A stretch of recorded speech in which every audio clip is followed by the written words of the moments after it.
რწყვის სეზონი ქვემო ქართლში გაიხსნა. ღონისძიებას სოფლის მეურნეობის მინისტრი დაესწრო. თარდანელიამ სიმბოლურად გახსნა ქიჩიკის წყალგამშვები კვანძის ფარი. ღონისძიების ტრადიცია დამკვიდრება და ყოველწლიურად საქართველოს სხვადასხვა რეგიონში აღნიშნა იგეგმება. გარდაბნის სარწყავ სისტემაში კი წყლის გაშვებას ადგილობრივი ფერმერებიც დაესწრნენ. ქვემო ქართლის რეგიონში ყველაზე მასშტაბური სარეაბილიტაციო ღონისძიების დასრულების შემდეგ 30,000 ჰექტარის სასოფლო-სამეურნეო მიწის ფართობი იქნება წყალუზრუნველყოფილი.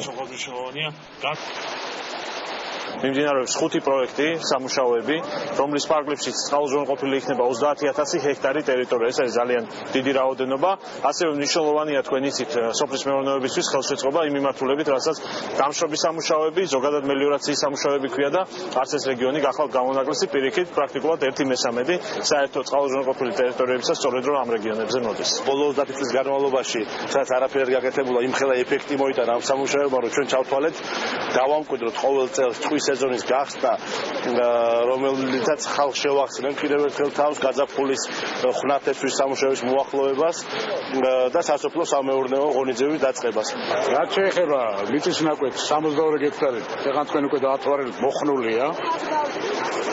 წყლის სისტემა იყო ყოველთვის პრობლემა, რაც უკვე საგრძნობლად გაუმჯობესდა. ეხლა მიდის არხსა და არხს შორის გაწმენდითი სამუშაოები. შემდეგ კვირას გაფესილი გვექნება უკვე და დარწმუნებული ვარ, რომ ორ კვირაში წყლის პრობლემა აღარ გვექნება.